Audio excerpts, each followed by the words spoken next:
मूर्ती लहान कीर्ती महान ही म्हण ज्यांच्या बाबतीत तंतोतंत खरी ठरली ते भारताचे दुसरे पंतप्रधान लाल बहादूर शास्त्री यांचा आज स्मृतिदिन.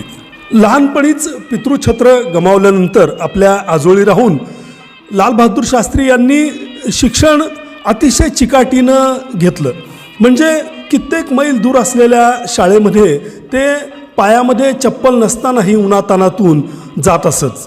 देहयष्टी छोटीशी किरकोळ दिसणारं हे व्यक्तिमत्व मनानं मात्र अत्यंत कणखर होतं हे त्यांनी भारत पाकिस्तान युद्धामध्ये दाखवून दिलं. या युद्धादरम्यान त्यांनी केलेल्या जय जवान जय किसान या घोषणेनं संपूर्ण भारत एक झाला.